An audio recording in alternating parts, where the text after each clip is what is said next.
is the Chief Executive of NHS Employers. Good afternoon. Good afternoon. And we have spoken to a number of junior doctors, other medics this afternoon who say this pay rise simply isn't there. It might be an 11% rise in basic pay, but when you factor in the changes to working unsocial hours, there simply isn't the offer on the table that the Health Secretary would like the public to believe. I'm afraid that's not true.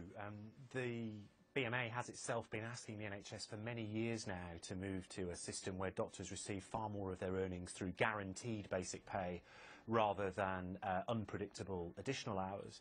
The second thing that the Secretary of State has announced and has confirmed to the BMA is that actually he will ensure that doctors will receive, on moving to this new contract, will receive the same salary next year that they currently receive, and that protection of their earnings will be in place for a further 3 years from August next year. So I think those guarantees are important, and as doctors use the pay calculator that we've made available to them, they'll have those guarantees confirmed to them. I mean, you talk about maintaining it for the following year, but the medics, okay, for 3 years, but medics we've been talking to are looking a long way down the line. For example, we spoke to someone in A&E who says, look at the situation with A&E up and down the country now. We all know it's hard for A&E departments to recruit staff now, and if those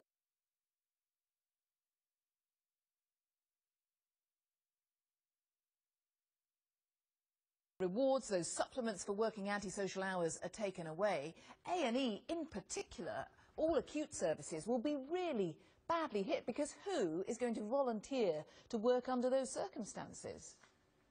We've given ourselves in this contract, and again we discussed this with the BMA over many years, we've recognised that we do need to incentivise certain specialties at certain times.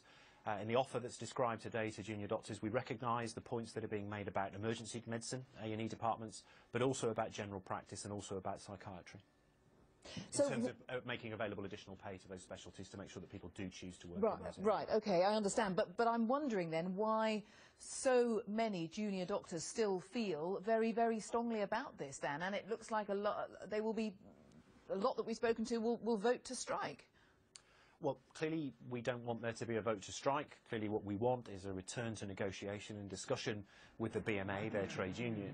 What we would ask junior doctors to do is to study the information that they received from me this morning, to discuss that with their employer, to use the pay calculator that we've made available, and then to weigh up over the next couple of weeks whether they do believe there are grounds, and we do believe there are strong grounds, for their union to return to negotiation. What we've tried to do in the offer that we set out today is to address the concerns that doctors have put to us about certainty in terms of pay, in terms of transition from their present contract to a new contract, and most importantly in terms of the protections that we can offer them around their hours of work. And that's why it's so important that the CQC have been clear about the role that they will take in enforcing safe hours of work for junior doctors in their hospitals.